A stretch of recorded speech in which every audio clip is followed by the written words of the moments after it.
This isn't your average business podcast, and he's not your average host. This is the James Altucher Show. Today on the James Altucher Show.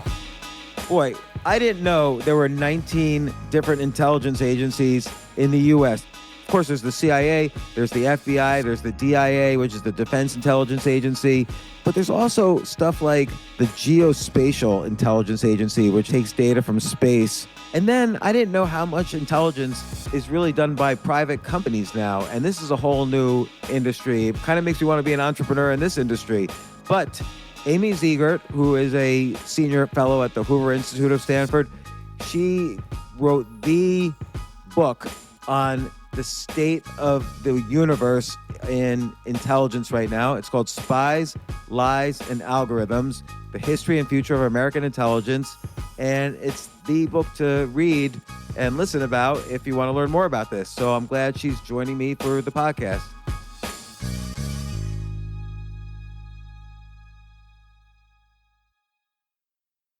I've always been curious, why is there a CIA, an FBI, an NSA, a DIA, the Coast Guard, and all these other like weird intelligence agencies? There's now an intelligence agency, the Geospatial Intelligence Agency, which we'll find out about in a second. But I have with me Amy Zegart, who is would you say you're a fellow at the Hoover Institute? Yeah, I'm a senior fellow at the Hoover Institution at Stanford. And she just wrote Spies, Lies, and Algorithms, The History and Future of American Intelligence. And so, Amy, why'd you write this book? Well, Are you spying on the spies? I guess that's one way of putting it. I wrote it for two reasons. One was I wanted to have a book for my students that was sort of Intelligence 101, the question you opened with. Why do we have all these agencies? What do they do? Why do presidents use covert action even when they say they don't want to? And the second reason I wrote this book is I wanted to look at technology, and I call it the Intelligence 2.0 mission of the book. How are emerging technologies like AI and commercial satellites really transforming how our intelligence agencies do what they do and what needs to be done to reform them? So two goals.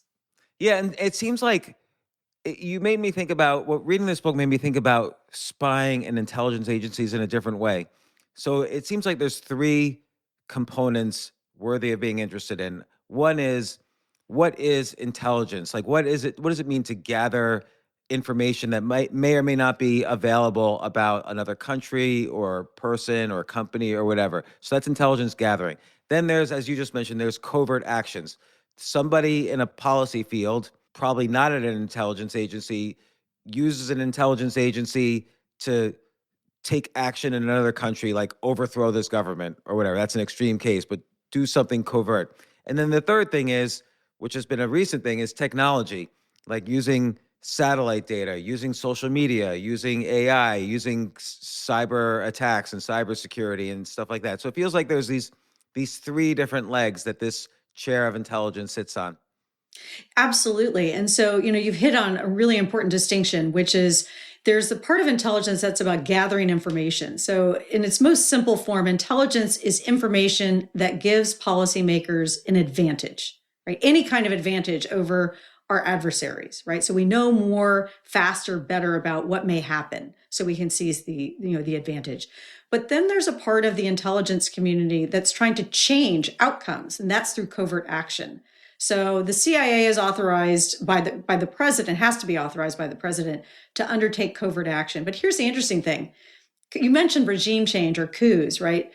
Every covert action has an overt counterpart. So when it's a covert action and we're trying to change a government, it's called a coup. When it's overt, it's called a war. So covert action isn't some special bag of dirty tricks that the CIA does that nobody else does. Everything that what makes it covert is that the U.S. doesn't officially acknowledge its responsibility behind it. But I guess they don't officially acknowledge their responsibility because it's somehow a little more evil. Not necessarily. I'm not making a judgment, but like, why would they say it? Why would they make something covert, for instance? It's a great question, and it turns out there are real efficacy reasons why they do it. So I'll give you a couple of examples. We armed the Afghan Mujahideen after the Soviets invaded Afghanistan. It was a covert action. Now, the Soviets knew we were arming the Afghan Mujahideen. And we knew that the Soviets knew. So why do we all pretend that it was secret?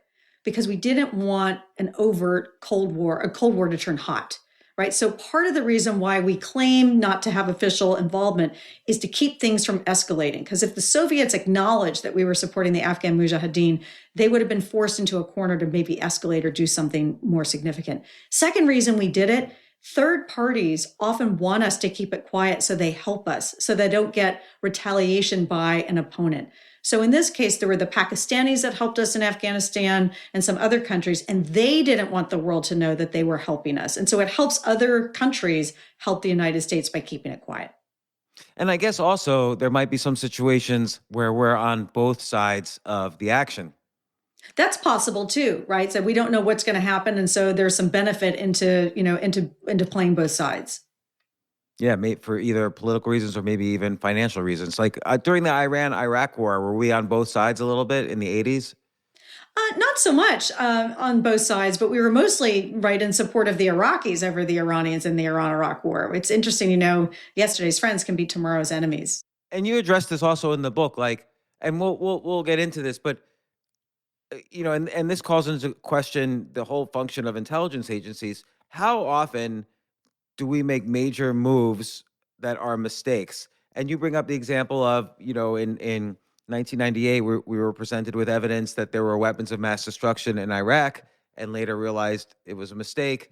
And obviously, somehow or other, we didn't do things right when we were arming the Mujahideen, which became the Taliban and bin Laden and caused 9/11 ultimately, even though we were originally helping them. So somehow a lot of these actions kind of they start with, let's call them good intentions, or at least perceived good intentions, but they often don't end up that way.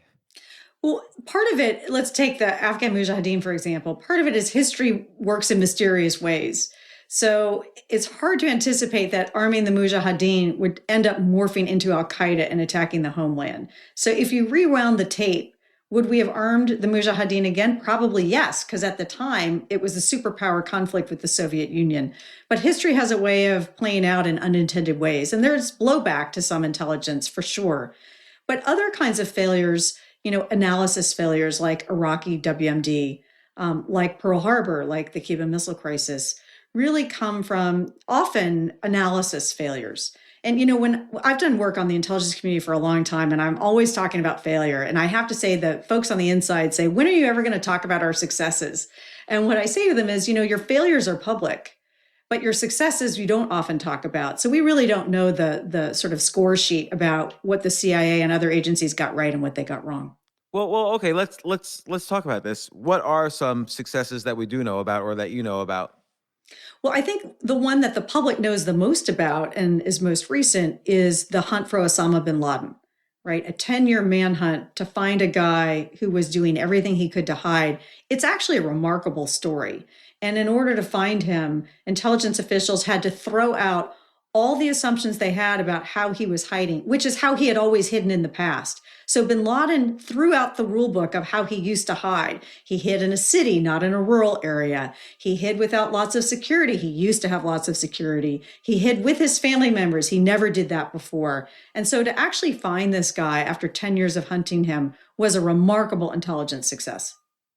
Well, and it's interesting because I had several years ago, I had on a former CIA or some three-letter agency agent or spy or whatever you call it on the podcast, and he wasn't involved at all in the bin Laden operation, and he wasn't with any agency at the moment, or so he said. But he was of the opinion that because it was so obvious that the rule book had been thrown out, and the way bin Laden was hiding himself, and he was also living on the third floor of this building, or the second, he didn't have easy exits just in case there was an emergency.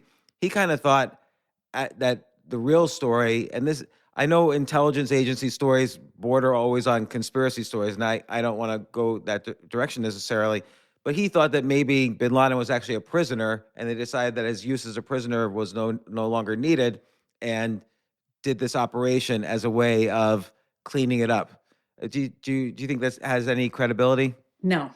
Okay. No. I don't think so at all. I mean, based on what's been publicly released, and there's a lot that's been declassified related to this operation, no way. There's no way the U.S. intelligence community kept him as a prisoner instead of getting him and he had a treasure trove of information when the SEAL team went in there that was mined for its intelligence value. There is no way that that they would have kept him there and not exploited the intelligence value and brought him to justice after 9/11. None.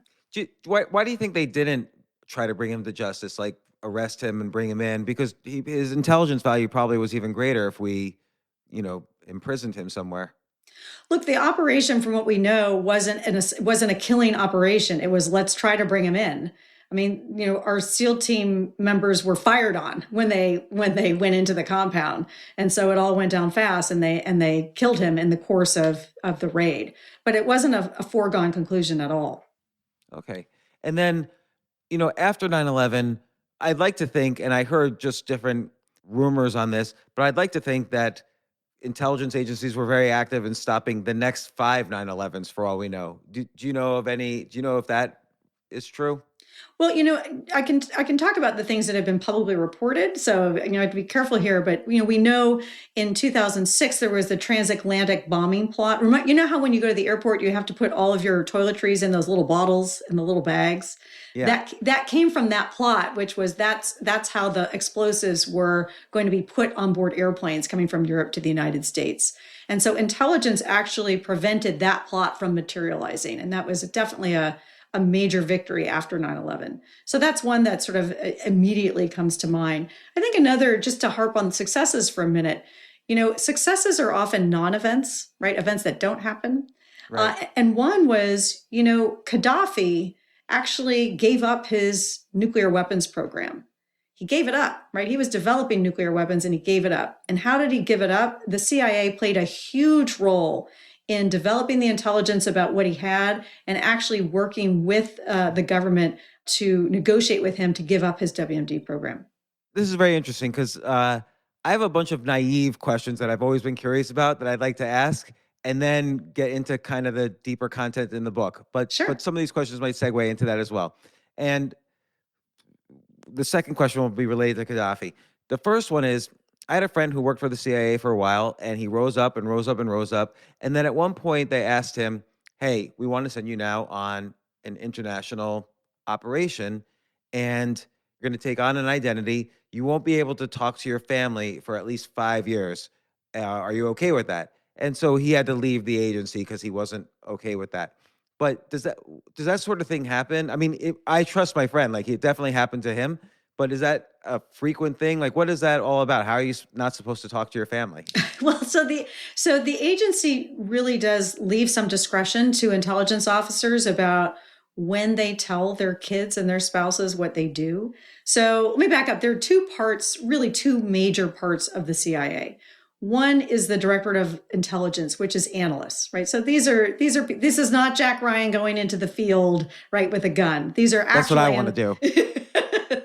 So these are the people who are putting the pieces together. And then the other side of the agency is the Directorate of Operations. And those are the folks that are engaged in covert action, that are engaged in paramilitary activities, and that are engaged in recruiting human assets on the ground to betray their country's secrets to help the United States. So they're not spies, they recruit spies. So the spies are the foreigners. They're the intelligence officers that run those spies and meet with them to find out what they know. So when you're talking about going undercover and not telling your family, that's a small subset of intelligence officers that work in different intelligence agencies. And the extent to which they can tell or not tell their families is really driven by the mission. And so one of the things I did in this book is I asked a bunch of folks inside the intelligence community questions like, how did your kids react when you told them what you did? What made you decide to tell? How old were they? Questions that I think most people actually really want to know. And the answers I got were kind of all over the place. So I had one intelligence officer who told me that he had death threats against his family when he was posted overseas. He was a case officer. He was, recruiting people in a foreign country. And he had to tell his little kids how to look on the street to notice whether anything was different today. Was the guy on the street corner selling popsicles the same guy that was on the street corner before? Like, they had to learn how to keep themselves safe because of his job. that was a pretty powerful story. What was there ever a situation where things really were different and they had to do something? Not that he told me. So in this case, I think the threat passed and he moved assignments and everything was fine. But he had to tell his kids at a pretty young age what he really did. And his oldest son, who he then talked to after we did this interview, said, yeah, I remember thinking what you did was cool. I think that's why I would want to tell everybody, but I guess that's probably why they would never recruit me. That would make you bad at your job. Yeah, exactly. So like in this case with my friend, again, he wouldn't tell me what he was doing or what he was asked to do, other than that was the reason he left, was that he felt in order to rise further, he had to take this role, and he didn't want to not have to see his family for so long. In particular, his parents. So he wasn't married at the time. But what type of thing would he be sent abroad to do? That it would be so secretive he couldn't talk to his family for that amount of time? I mean, it really varies. And when you think about some of the most secretive sort of assignments that you can imagine, it's what's called non-official cover. So you're going, pretending to be someone, you have a cover where you're not officially working for the US government. So a lot of intelligence officials are working out of US embassies and they have official cover, which is to say they work for the Department of Agriculture or some other government agency. Non-official cover means you really have a different background and you're not protected by diplomatic immunity either. Right. So if you're an intelligence officer and let's say you're in a spy versus spy game on the ground in Moscow and the Russians find out about something you're doing, you get deported, right? You get kicked out of the country. That this is how this game works, right? How it worked in the Cold War, it's how it works now, you get deported. But if you're under non-official cover, the stakes are much higher. And if you get caught, there may not be anything that the government can do to help you. So those tend to be very sort of deep cover assignments that require more secrecy. But in general, if you have a security clearance, you can't tell your significant other what you're doing in your day job. If they say, how was work today, honey? You just say, fine, right? You can't reveal what you're doing because you took an oath of office that if you do, you're going to reveal secrets that could hurt national security. I mean, I guess what we do know is when other countries spy on us and we catch them, we sort of get a little window into how these other intelligence agencies work. And, there's the famous case, and you mentioned this, of Jonathan Pollard, who was working for Israel, which is an ally of us, but he was also spying on us. But you also mentioned other countries like France, they've been caught spying on us. Like, why would France spy on us, and what did they get from us? So almost all countries spy on each other. So the number of countries that actually have a handshake agreement that they're actually not going to spy on each other is very, very small. And the US, we have a very strong working relationship with what's called the Five Eyes. It's a great phrase. It's the US, Canada, the UK, Australia, and New Zealand. So we work very closely together with those countries' intelligence services. But for everybody else, spying is fair game. What can they get from us? They want to understand what US policy is going to be toward, imagine, what is President Biden thinking about what the US will do if Russia invades Ukraine, right? What is likely action that we could take if China moves on Taiwan or if Iran develops a nuclear weapon? So our allies want to know what the US government is likely to do or what our interests are likely to be or what the policy debates are. And we want to know what they're thinking too before an international negotiation or on a big issue. So what are the layers of that? Like, for instance, the first layer might just be, hey, someone in Paris reads our newspapers every day and reads some blogs from ex-government people and then collects all this information and forms an opinion and submits it to his boss. So let's say that's layer one. What are other layers and how deep do the layers go?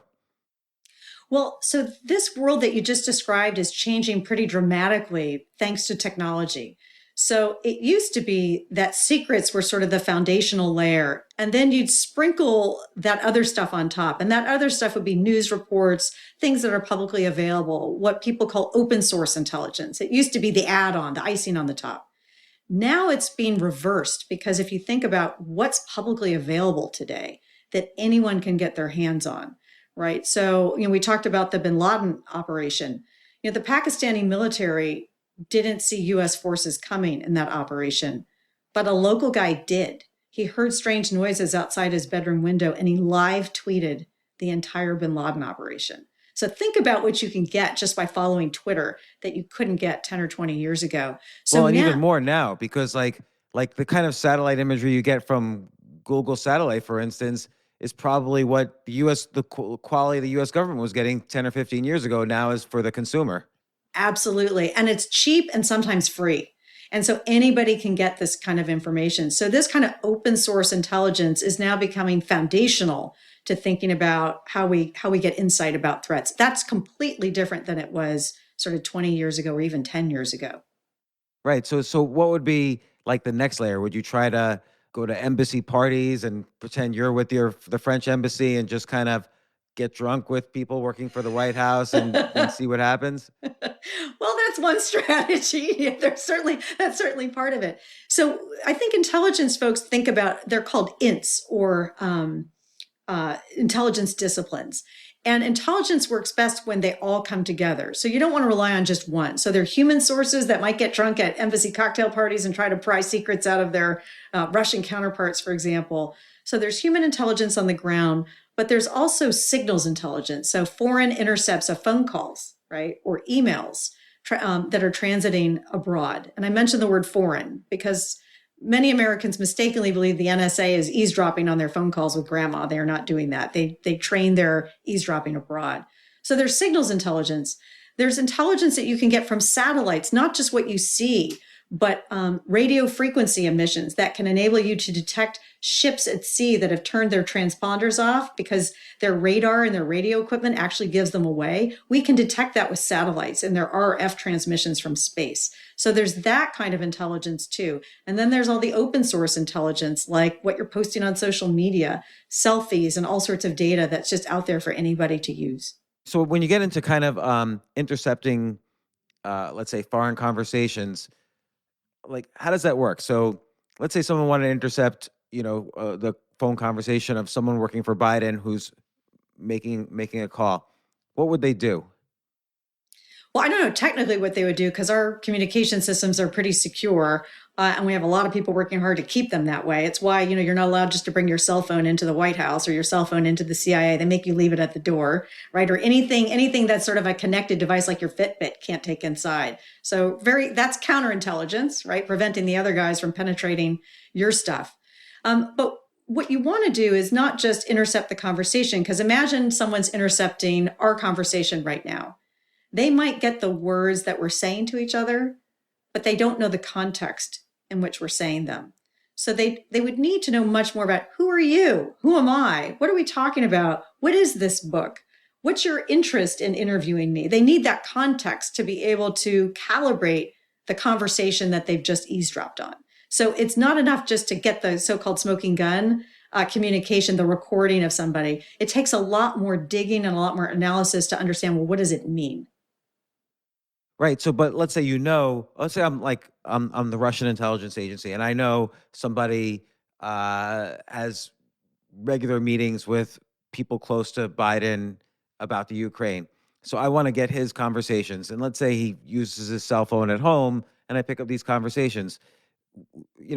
Obviously, this is now we're sort of not just bordering on illegal. I'm going to do an illegal activity. I'm going to get this guy's phone conversation. Is it even possible to do, or what do they do to kind of really dig in and get secrets? Who do you mean by they? Do you mean a foreign intelligence service? Yeah, foreign intelligence agency. Well, by that I mean also us in a foreign area. It's just here I understand the context better because it's about Biden, how he'd respond to the Ukraine. So let's say I'm the Russia intelligence agency. So intelligence agencies don't care about violating the laws of the countries that they're operating in. So for the Russians, they don't care about breaking US law. They don't want to get caught, but they're not worried about breaking the law. And the same thing, US intelligence agencies operating abroad are following US law, but they may be violating the laws of the countries where they're operating. And that's considered fair game in the world of espionage. So that's sort of the underlying sort of rules of the road of how they operate. But at some, like at that foundational layer where it's kind of this open source intelligence, there's no laws being broken. And you can get pretty far with that. But at some point, you have to go over the line and start intercepting stuff illegally in that country. And I'm just curious, how much does that happen? Does the White House have nonstop radio waves hitting it from foreign countries trying to hear what's going on? Oh, well, it's been publicly reported that the Pentagon and other U.S. national security agencies have millions of attempted cyber intrusions a day, right? It's constantly, when you think about what's available in cyberspace, and we keep talking about like, what does war look like? We are at war in cyberspace. It is occurring every day. Adversaries are trying to penetrate American systems every day. We just don't hear about it in the news all the time. And to what extent do they succeed, or what percentage succeeds? Well, too much succeeds, right? So you saw SolarWinds, which was in the news in December. This is the attributed to Russia hack that put malware into the SolarWinds updates, which affected thousands of companies in at least 9 US government agencies that we know of. And one of the scary parts about SolarWinds, there are many scary things about SolarWinds, but number one, it wasn't detected for a long time, right? So often it's like that nightmare movie where the bad guy is inside the house the whole time, but you didn't know it. That's what's happening in cyberspace. And it was detected by a private sector cybersecurity firm. The government didn't even detect it, right? So it was a third party that detected it, which suggests, these cyber adversaries are very adept. What did they detect? They detected, well, in this case, it was FireEye, which discovered that its own cyber prevention tools had been compromised. And that sort of led them on the breadcrumbs that unraveled, that led down the trail of So of for what we all, happened. for all we know, there are dozens or hundreds or thousands of, operations in place now that are working, where they're picking up our conversations and listening and so on. It's possible. The question is, what's the intention of an adversary and what's their capability? So most adversaries aren't going to get a lot by listening to my phone calls, right? There's no reason for them to really do that. So, everyday Americans are generally not targets of these kinds of things.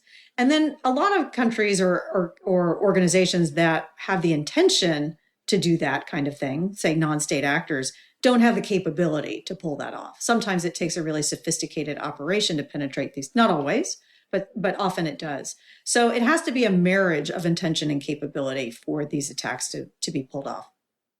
I was reading recently about, and you have a great chapter about cybersecurity and what is a cyber threat.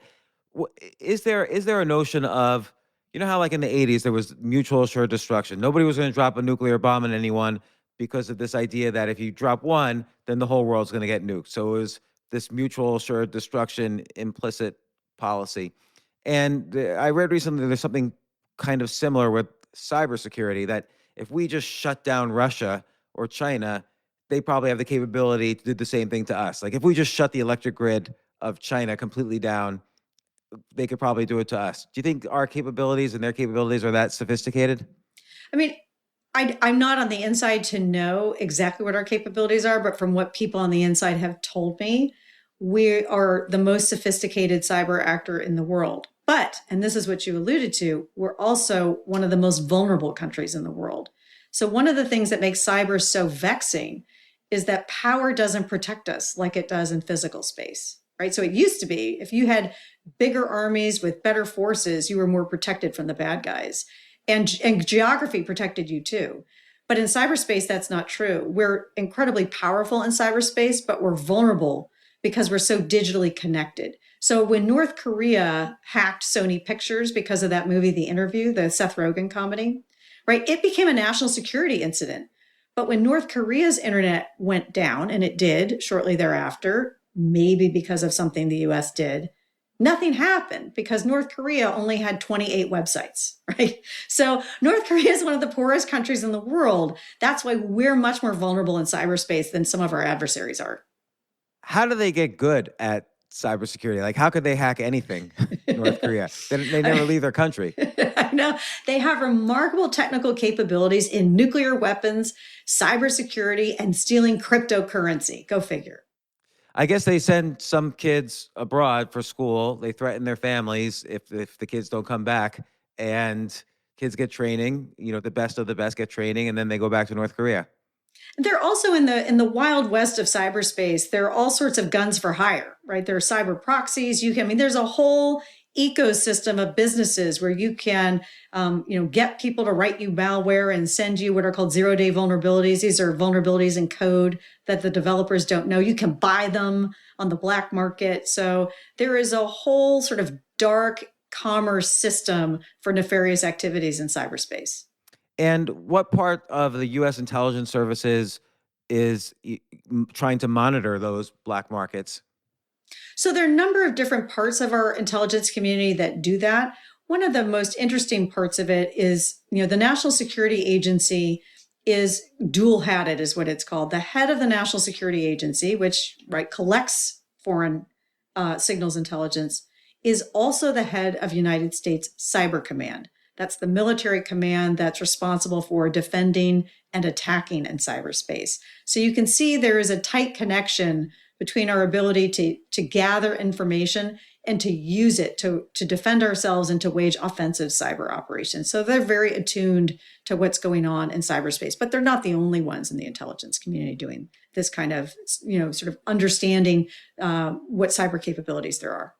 I mean, I guess would they set up like fake black market companies to and see who the customers are, like be legit for a long time, and then when North Korea shows up and says we want to shut down the U.S. electric grid, that's when they jump into action? Potentially. I mean, and private companies too can do a lot of things to protect themselves. They can create, documents and things that look very attractive that are actually fake to lure the bad guys into stealing the wrong stuff.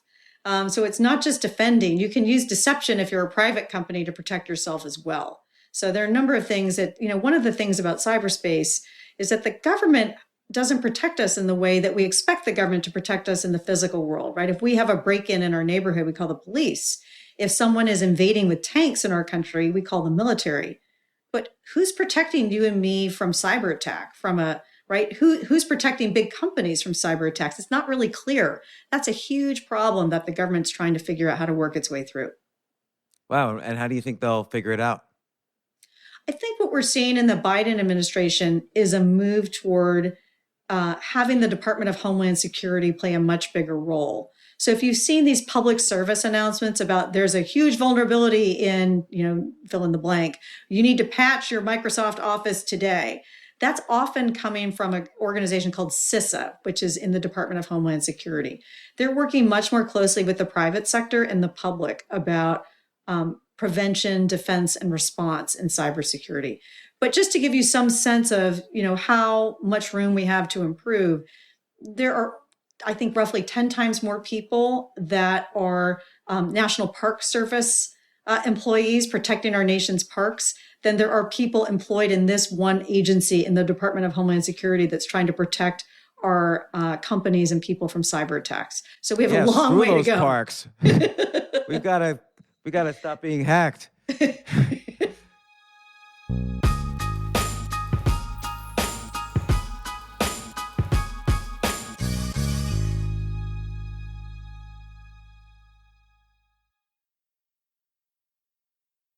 This relates a little bit, like the NSA stuff relates a lot to what Edward Snowden revealed about the NSA. He revealed a lot of people had never even heard of the NSA when Snowden released all his documentation about what the NSA does and so on. But I have a question about that. Like, I remember when I was a kid, there was this book, The Puzzle Palace. I think it was written in 1977 about the NSA. And it said all the things that Snowden said. Like, why was this all a surprise to people, what Snowden released?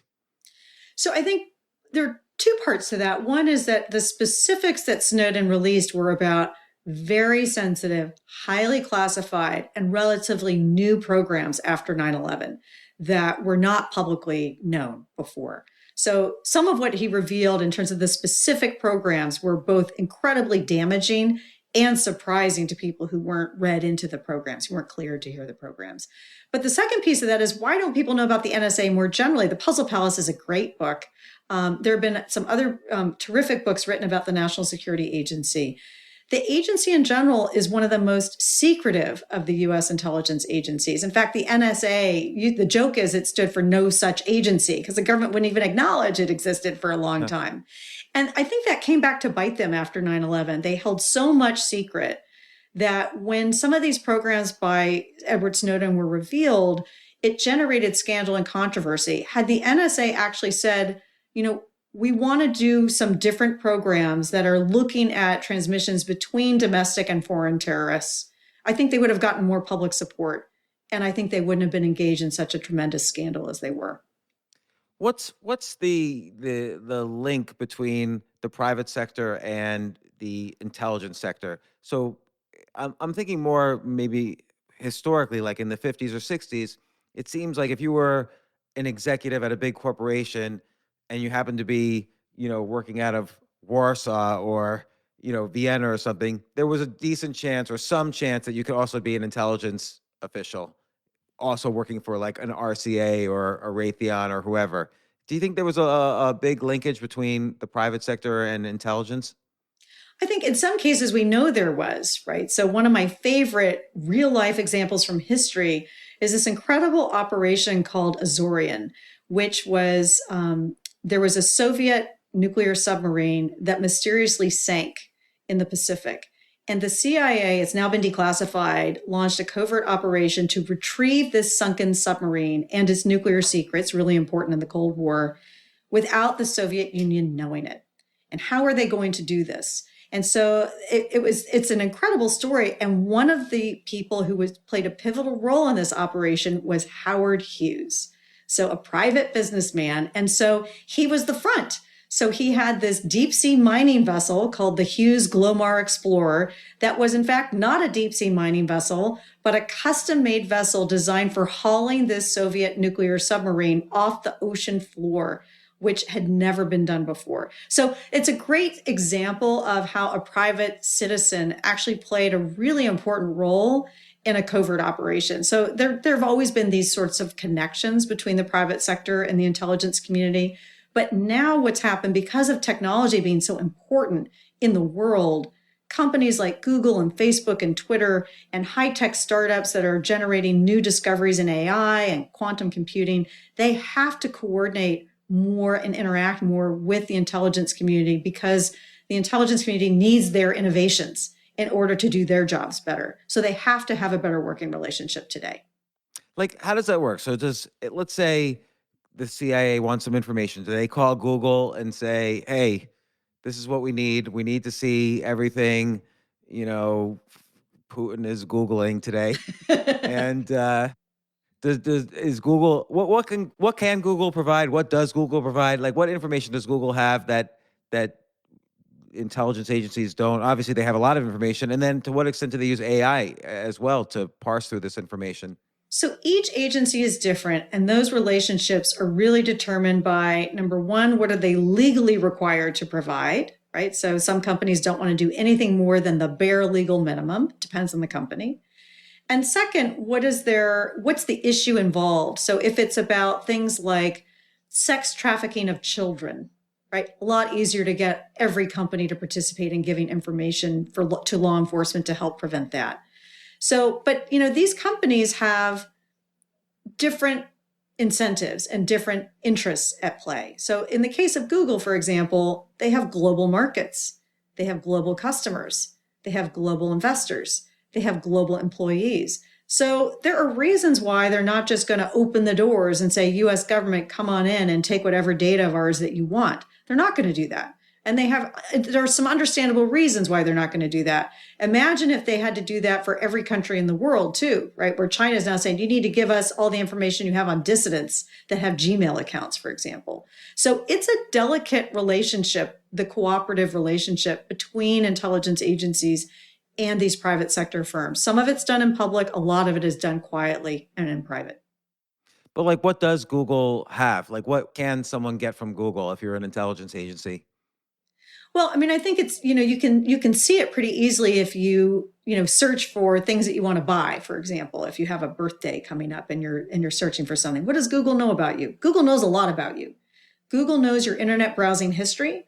They know how long you spend on each website. They know what you like to buy, where you shop, what you spend your free time doing, where you get your news, how long you're spending reading silly stories in Us Weekly versus the New York Times or other places. They may know where your phone is, right? Tracking your cell phone location. They may know based on your Google searches that you might be pregnant, right? Which no one else may know, but based on your Google search history, you can piece that together. So all of this, what they call metadata about how we use, and we're singling out Google, but other companies have this capability too. All the things that make you attractive to target advertisements to you, that's because of all the data that these companies are trafficking in about your life. Google knows a lot more about me than the National Security Agency does. I can guarantee you that. So, and it's amazing how their algorithms pop up things for you based on your search history, right? So, in my case, I get a lot of shoe ads, right? How does Google know that they should send me that shoe ad? Based on my history.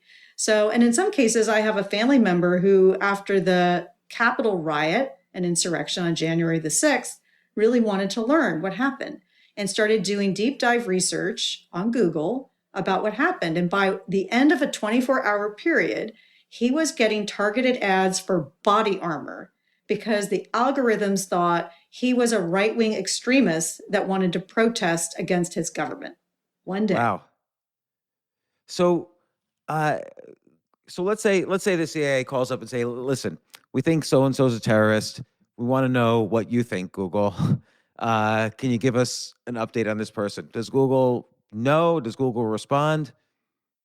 I mean, I hate to say it depends, but it does depend. So the FBI would be the agency, right, that would most likely be contacting Google, and there it might be a law enforcement approach to the company, right? So we have reason to believe you can't just go on a fishing expedition, give us whatever you have, Google, on Americans who might have said something that is concerning, because that then violates the First Amendment. So it really is very context specific what the ask is, what the laws say Google has to provide, and what a company like Google would be willing and able to do.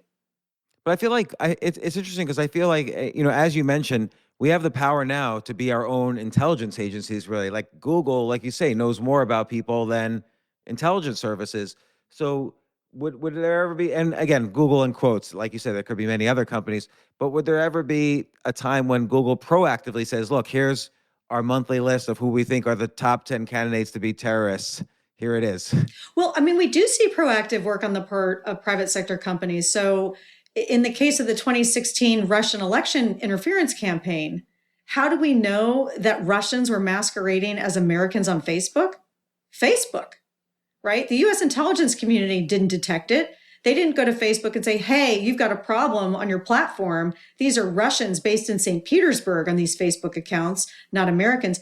Facebook found that information themselves, proactively found it, and brought it to the intelligence community. So it does, I mean, there are instances, and I think, these large companies have more capability to do that kind of work than small companies, where they are trying to be proactive about identifying dangerous organizations. I think Facebook does this, YouTube does this, Google does it, not as well as they should, not as well as the nation needs, but they are proactive about it, and they do identify, particularly if it's an imminent terrorist threat, identify if there are things that are of great concern for them, or Russian interference in an election, for example.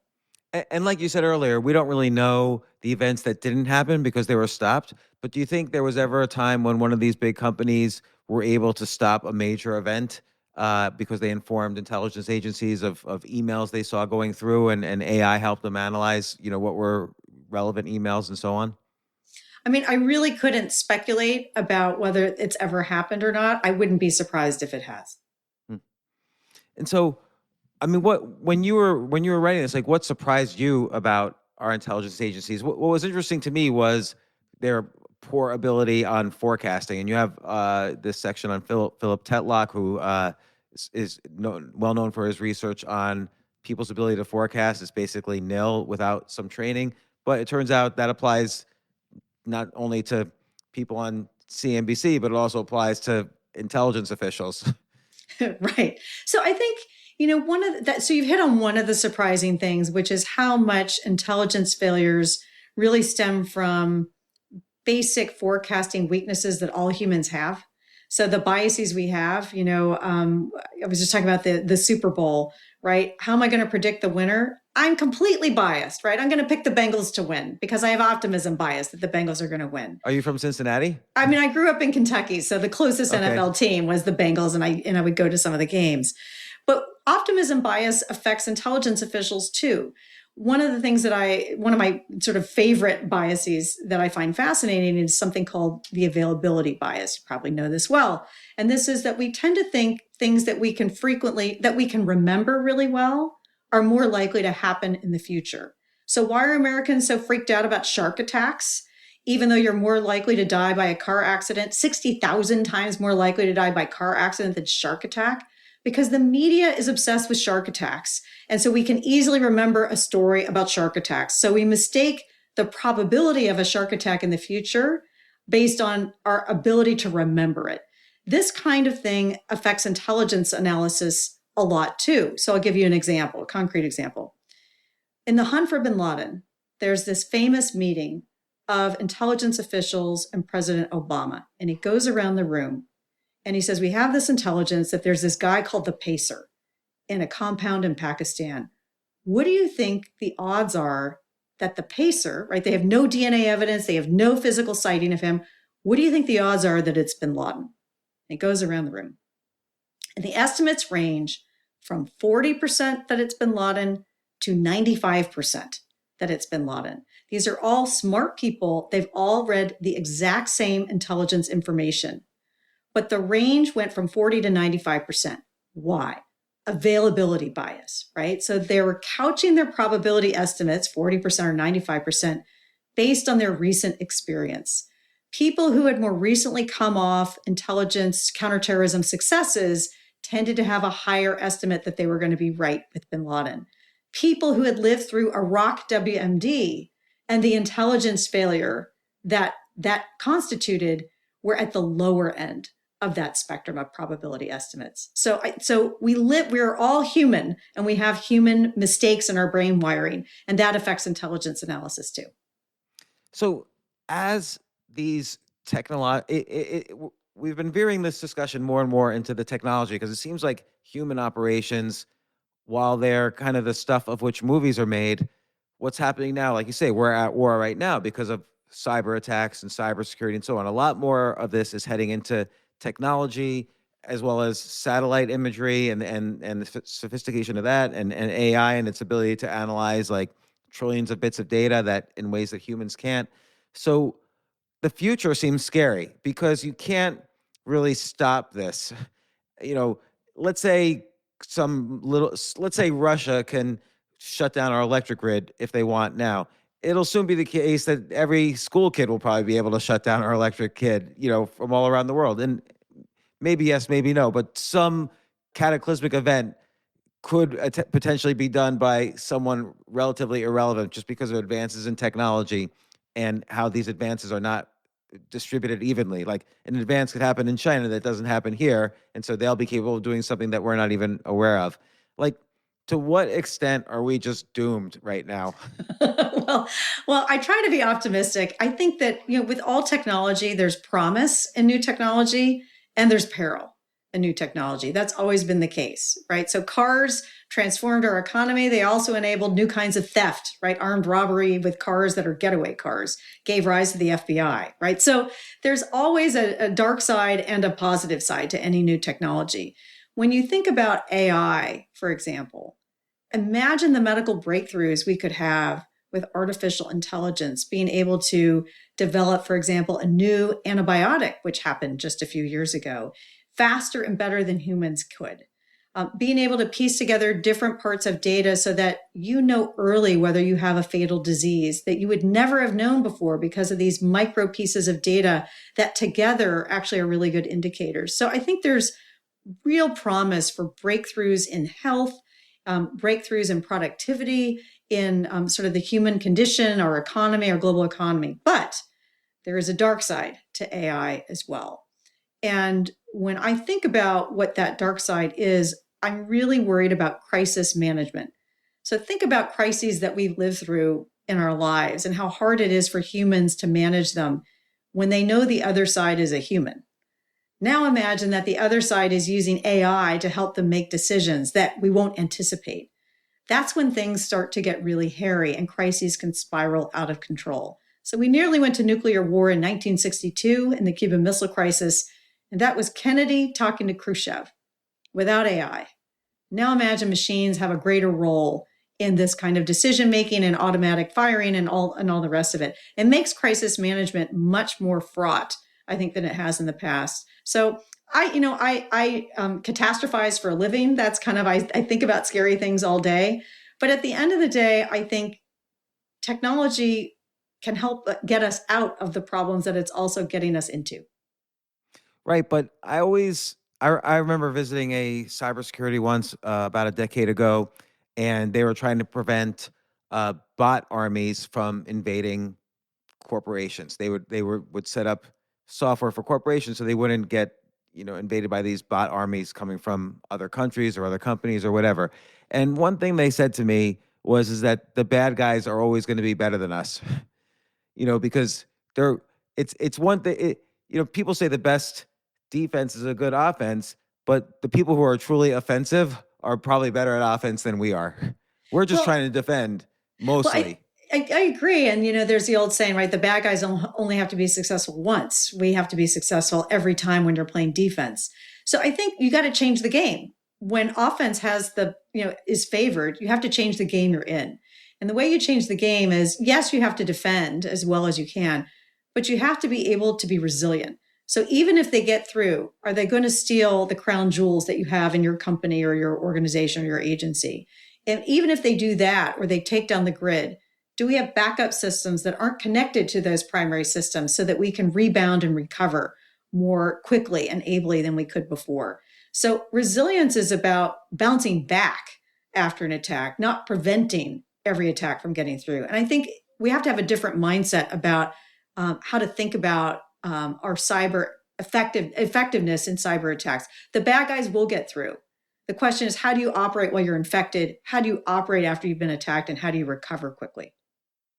And you mentioned this new agency that's set up with the geospatial imagery. So satellites are an important part of this now too. Like satellites could practically see right into your home. Like, what's the future of that?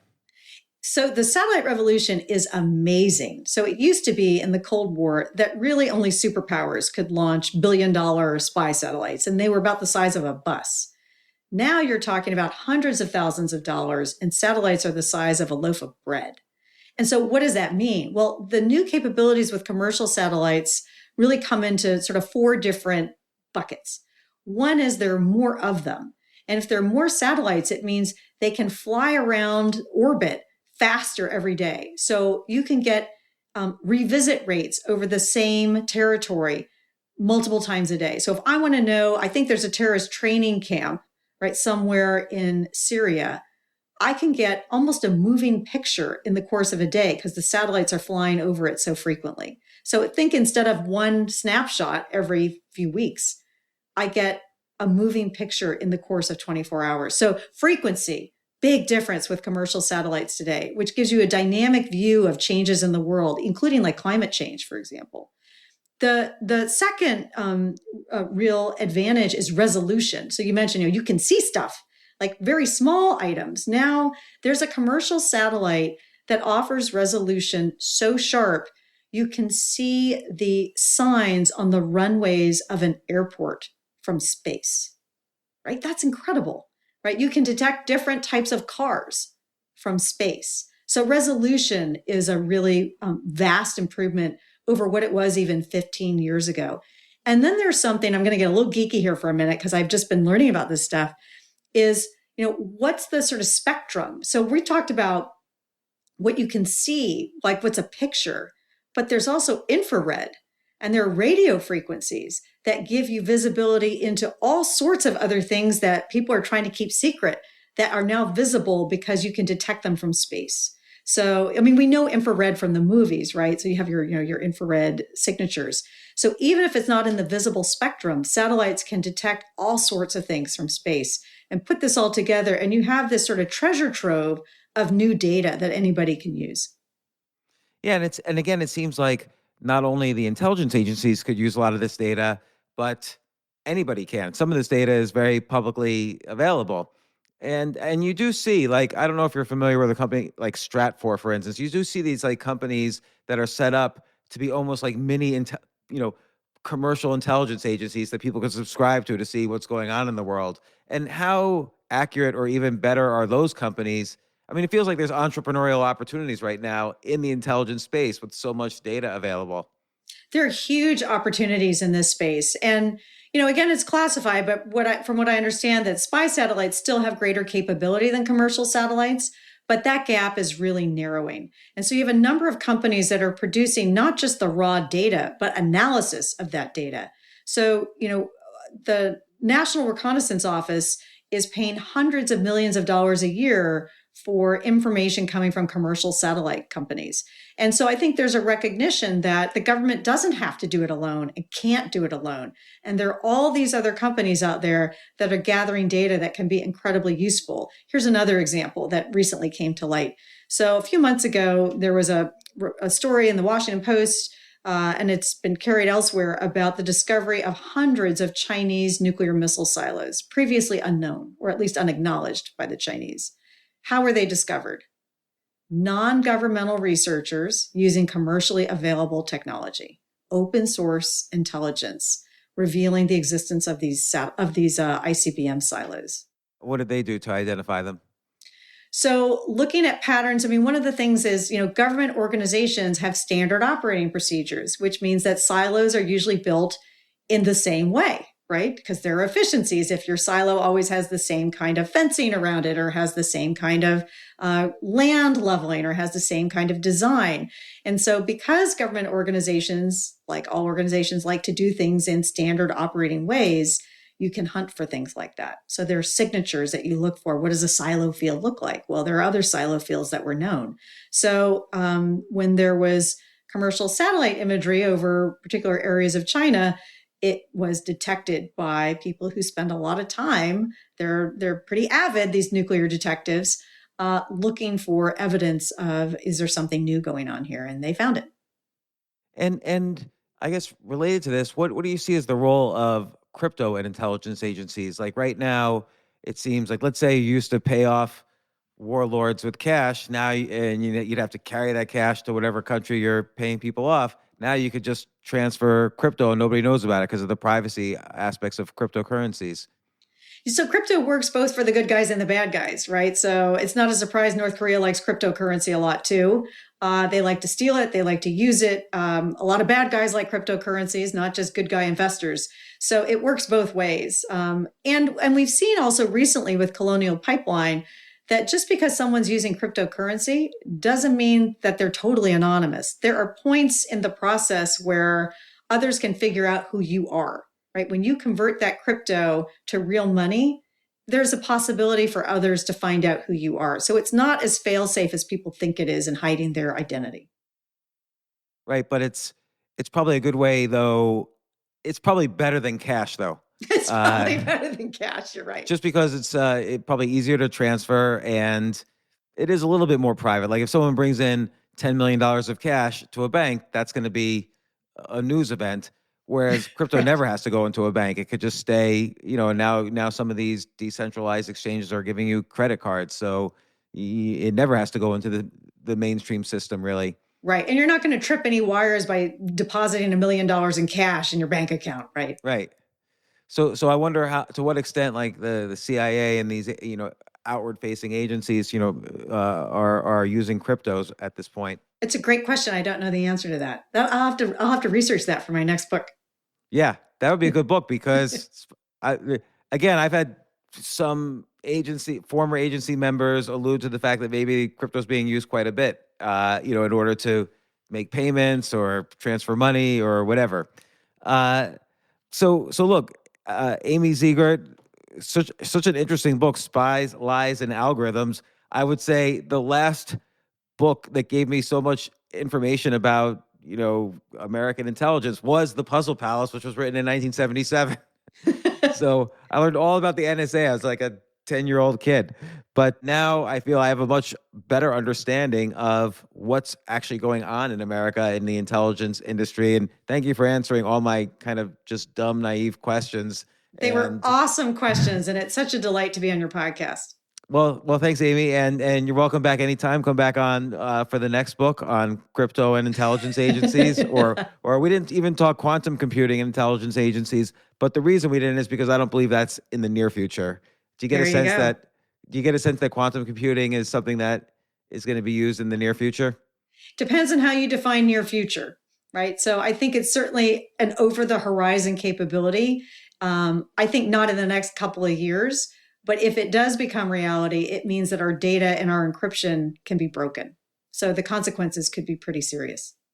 Yeah, and I think about this a lot because on the one hand, like with all technology, it doesn't happen in just one place in the world. It kind of happens by accident in many places in the world, like how calculus was discovered at the same time unknowingly by both Newton and Leibniz and so on.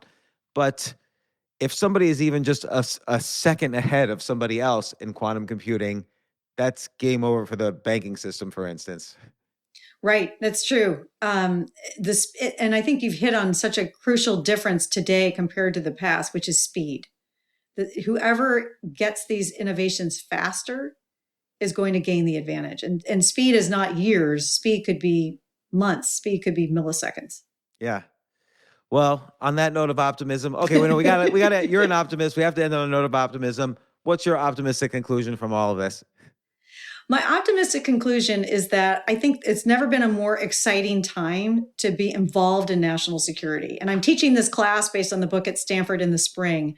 And I can't tell you how exciting it is to see all of these bright students wanting to learn about intelligence, wanting to learn about national security, and wanting some part of their life, whatever they do, whether it's in the private sector and the public sector, to look at how to make the world more peaceful and better. So my students always give me optimism. And so I wrote this textbook as a textbook to teach at Stanford, and I'm really excited to get in the classroom with it in the spring.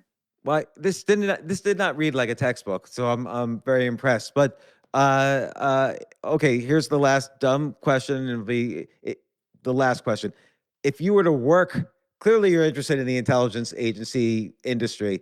If you were to work for an intelligence agency, which one would you work for, and what would you do? Wow, you're going to make me a lot of enemies at 17 agencies in the U.S. intelligence community, but hands That's my plan, because I'm trying to recruit you for North Korean intelligence. Hands down, I'd say the Central Intelligence Agency. Why is that? Because the Central Intelligence Agency is the premier all-source analysis agency. They bring it all together. They have the hardest challenge of preventing strategic surprise. So if you're going to be in the analysis business, and that's what I do for a living, I want to be on the toughest problems. And I think the agency has had a lot of difficult challenges. They've gotten a lot wrong, but I've been so impressed by the people I've met there and the dedication they have to what they do. All right. Well, Amy Zegart, hopefully your dreams come true. maybe you already are working for the CIA. I don't know. So Spies, Lies, and Algorithms, The History and Future of American Intelligence by Amy Zegart.